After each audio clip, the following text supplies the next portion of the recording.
Nnamdi realized that he couldn't keep up the pretense anymore. He had to tell Amara the truth, even if it meant risking everything. She deserved to know who he really was, and he couldn't continue to deceive her. But how could he do it without losing her? The thought tormented him, and he knew that he needed more time to gather the courage to reveal his secrets. The night wore on, and the festival began to wind down. The villagers slowly started leaving, heading back to their homes, their hearts full of joy and gratitude for another successful harvest. Amara wheeled Nnamdi back to his hut, the moon casting a soft glow over the village as they made their way along the quiet paths. When they reached his hut, Amara turned to him and said, "Nnamdi, there is something I have been wanting to ask you." Nnamdi felt a knot tightened in his stomach. "What is it, Amara?" She hesitated for a moment, then looked him in the eyes. "Why did you come to Umuaka? You are not like the other villagers. You are educated, wise, and you seem to know so much about the world. Yet, you live here alone, with no family, no friends from your past. I have always wondered what brought you to this village." Nnamdi's heart pounded in his chest. This was it, the moment he had been afraid of and imagining all at once. He knew that he couldn't lie to her, not anymore. But he also knew that the truth could change everything. Taking a deep breath, Nnamdi looked down at his hands and began to speak. "Amara, there's something I need to tell you. Something I have been hiding from you and everyone else in this village. I didn't come to Umuaka because I had nowhere else to go. I came here because I was running away." Amara's eyes widened in surprise. "Running away?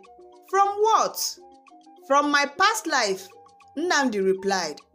"From a life that was filled with wealth, power, and success, but also filled with loneliness, betrayal, and heartbreaks. My real name is not Nnamdi. My name is Obinna. I am one of the richest men in the popular city of Udo, a city far from here. But despite all my wealth, I couldn't find what I truly wanted. Someone who would love me for who I am, not for what I could give them. So I decided to leave everything behind and come here, to this village, where no one knew me. I disguised myself as a poor crippled man because I wanted to find true love without the burden of my wealth. But I'm neither poor nor crippled," he said, standing up from his wheelchair perfectly. Amara stood in stunned silence and shock, her mind racing as she tried to process what she had just heard and seen. The kind, humble man she had grown to care for was not who she thought he was. He was a wealthy city man who had been living a lie, hiding behind a disguise to find love. She felt a mixture of emotion, shock, confusion, and a deep sense of betrayal. Seeing the look on her face, Nnamdi's heart sank. He knew that he had hurt her, that his deception had shattered the trust they had built. But he had to finish his confession, no matter the cost. "Amara, I am sorry for deceiving you," he said, his voice trembling with emotion. "I never meant to hurt you. I just wanted to find someone who would love me for who I am, not for what I have. And in you, I found that person. You are the kindest, most genuine person I had ever met, and I care for you deeply. But I understand if you can't forgive me. I just needed you to know the truth." For a long moment, there was only silence between them. Amara's eyes filled with tears as she struggled to come with terms with the shocking revelation. She felt betrayed, but she also felt a deep sadness for Nnamdi, or Obinna, and the pain he had carried with him for so long. Finally she spoke, her voice soft and trembling. Nnamdi, or should I call you Obinna? I don't know what to say. You have been living a lie, and that hurts me more than anything else. But I also see the pain in your eyes, the loneliness you have felt. I don't know if I can just forget everything and move on. But I also can't deny the bond we have shared. I need time to think, to understand what all of this means. Nnamdi nodded, tears welling up in his eyes as well. I understand, Amara. Take all the time you need. I will wait for you, no matter how long it takes. With that, Amara turned and walked away, leaving Nnamdi standing alone in the moonlight night. As he watched her disappear into the darkness, he felt a deep ache in his heart. He had done what he knew was right, but the cost was almost too much for him to bear. Days turned into weeks, and the village of Umuaka returned to its usual way. But for Nnamdi, now known as Obinna's life, had changed drastically. The weight of his confession hung over him like a dark cloud, and the uncertainty of what the future held gone at his soul. Amara had not visited him since that night, and though he longed to see her, he respected her need for space. He spent his days in silence thinking, reflecting on his past decision, and wondering if he had made a grave mistake. Obinna had hoped that revealing the truth would bring him closer to Amara, but instead, it had created a gap between them. The villagers, unaware of the revelation, continued to treat him with the same kindness and respect as before. Yet, Obinna felt a growing sense of isolation. The life he had built in Umuaka, though simple and peaceful, now felt like a lie, a mask that had been shattered by his own hand. One afternoon, as Obinna sat outside his hut, on his wheelchair, lost in his thoughts, Mama Nkechi approached him with a basket of freshly harvested yams. She had noticed his recent silence and was concerned for his well-being. Nnamdi, she called out, using the name by which everyone knew him. Why do you sit here alone every day? You used to be so full of life, teaching the children and sharing stories with the villagers. But now, it seems like a dark cloud has settled over you. Obinna forced a smile, though it didn't reach his eyes. Mama Nkechi, I'm just tired, that is all. Life has a way of weighing down on a man sometimes. Mama Nkechi studied him closely, sensing that there was more to his sadness than he was letting on. I may be old, but I'm not blind, Nnamdi. Something is troubling you, and it's not just tiredness. If you ever need to talk, you know I am here for you. Obinna nodded gratefully. Thank you, Mama Nkechi. Your kindness means more to me than you know. As she left, Obinna's thoughts returned to Amara. He wondered what she was thinking, whether she had come to a decision about their relationship. He feared that he had lost her forever, that his confession has driven her away. But he also knew that he couldn't undo the past and that he had to face the consequences of his actions. Meanwhile, Amara was struggling with her own emotion. The revelation of Obinna's true identity had shaken her to the core. She had fallen for the man she thought was Nnamdi, a humble, kind-hearted cripple who had nothing to offer but his love. But now, she was confronted with the reality that he was a wealthy man who had deliberately deceived her to test her love. The betrayal stung, but so did the knowledge of the pain and loneliness that had driven him to such extreme. Amara spent many sleepless nights reflecting on her feelings. She thought about the time they had spent together, the bond they had formed, and the way he had made her feel valued and respected. But she also couldn't ignore the lies that had been at the heart of their relationship. Could she forgive him for deceiving her for so long? Could she trust him again, knowing that he had hidden such an important part of his life from her? As the days passed, Amara found herself torn between her feelings for Nnamdi and the sense of betrayal she felt. She sought counsel from her mother, Mama Ugo, though she didn't reveal the full details of what had transpired. Mama, she began one evening as they prepared dinner together. What would you do if someone you cared about deeply lied to you? Not a small lie, but something very big. Something that could change everything you thought you knew about them. Mama Ugo paused, considering her daughter's question carefully. My child, lies are like weeds in a garden. If left unchecked, they can choke the life out of even the strongest relationships. But sometimes, people lie not out of malice, but out of fear or pain. The important thing is to understand why they lied and whether they are truly sorry for it. If their heart is sincere, then maybe there is a way to heal the hurt and move forward. But it's not an easy path, and it requires forgiveness and trust. Amara nodded, her mother's words echoing in her mind.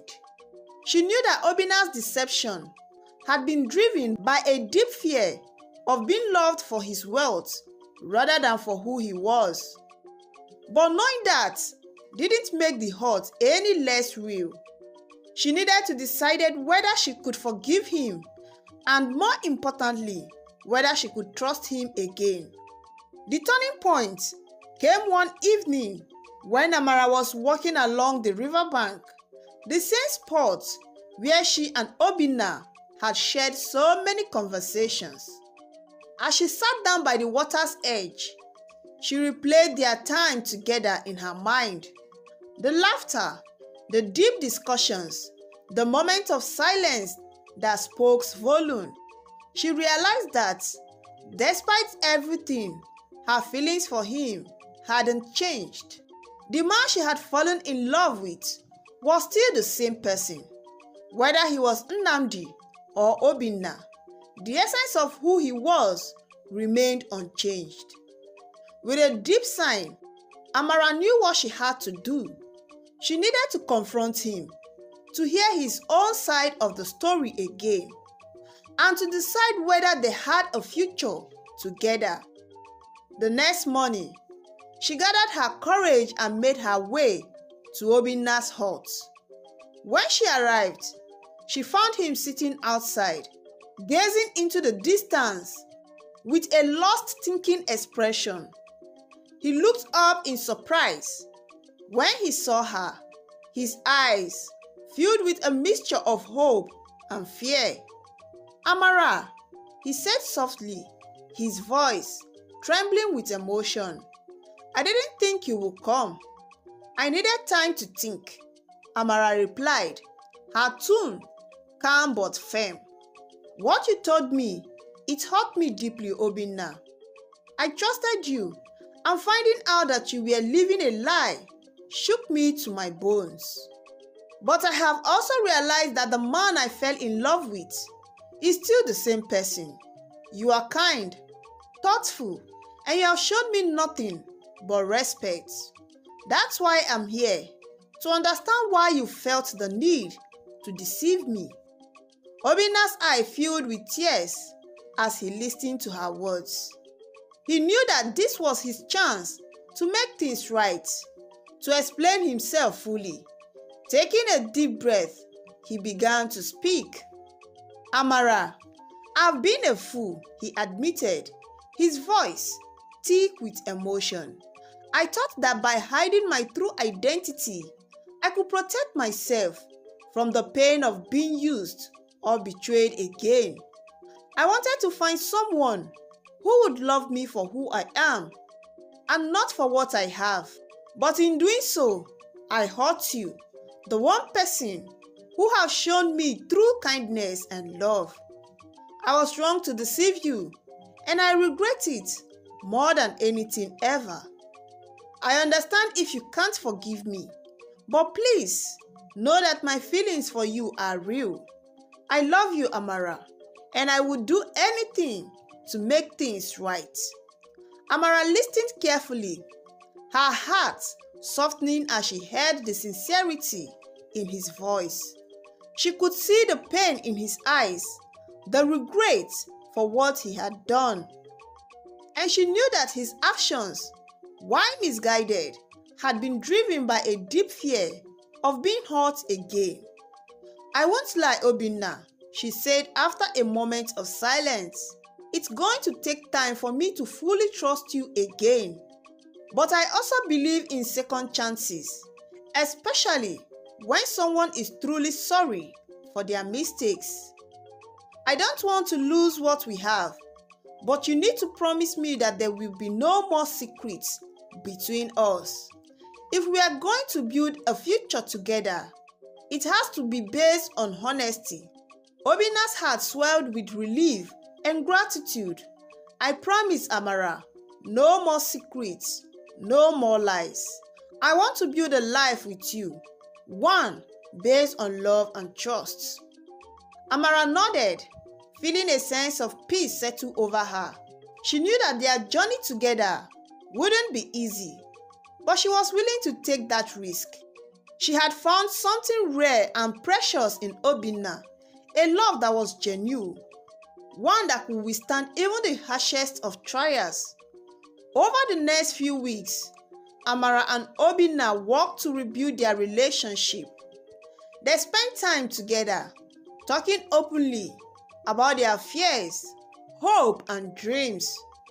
Obinna shared more about his past life, his experience in Udo, and the reasons behind his decision to leave it all behind to come to Umuoka. Amara, in turn, shared her own dreams of building a future with love, family, and community. The villagers began to notice the change in Obinna. He seemed happier, more at peace, and the sadness that had once clouded his eyes was replaced with a renewed sense of purpose. Though they didn't know the details of what had transpired, they were glad to see that the man they had come to respect was finding his way back to happiness. As the week turns into months, Obinna made a decision. He wanted to reveal his true identity to the villagers of Umuoka and to finally stop using the wheelchair. He wants to share the story of why he had come to their village and how their kindness had helped him heal. He also wanted to ask for their blessings to marry Amara, the woman who had shown him what true love really meant. The day of the announcement arrived, and the villagers gathered in square, curious to hear what Nnamdi had to say. As he sat on his wheelchair before them, with Amara by his side, Obinna took a deep breath and began to speak. "My friends, my family," he began, his voice strong and clear. "There is something I need to tell you. My name is not Nnamdi. My real name is Obinna, and I am a wealthy man from the city of Udo. And most importantly, I am not crippled," he said, standing up from the wheelchair. "But despite all my riches, I was unhappy and alone. I came to Umuoka to find peace and to find true love. You welcomed me into your community with open arms, without knowing who I really was. For that, I'm eternally grateful." The villagers murmured in surprise and shock, but they listened attentively as Obinna continued. "I know that I have deceived you, and for that, I'm deeply sorry, but in my time here, I've learned what it truly means to be part of a community, to be loved and accepted for who I am and not for what I have. I have also found love in Amara, who has shown me the true meaning of kindness, patience, and forgiveness. I ask for your blessings to marry her, to build a life together with her. The villagers were silent for a moment, processing the shocking revelation. Then one by one, the elders stepped forward, nodding in approval. "You have shown us your true heart, Obinna," said Chief Okeke, one of the village elders. "We all make mistakes, but what matters is how we chose to move forward.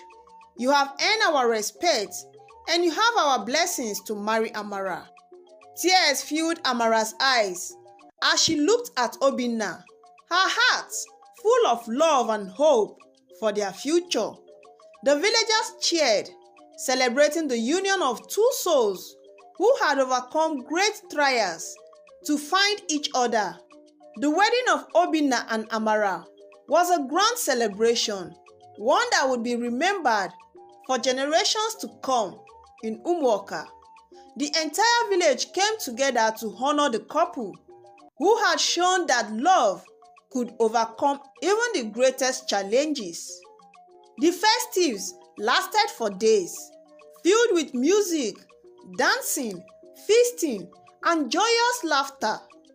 On the day of the wedding, Amara looked charming in her traditional attires, her beauty enhanced by the happiness that shone in her eyes.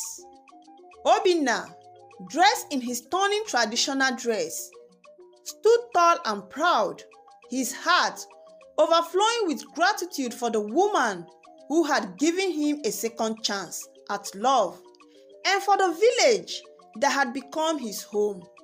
As they exchanged vows under the shade of a massive Iroko tree, surrounded by families and friends, Obinna felt a deep sense of peace and fulfillment.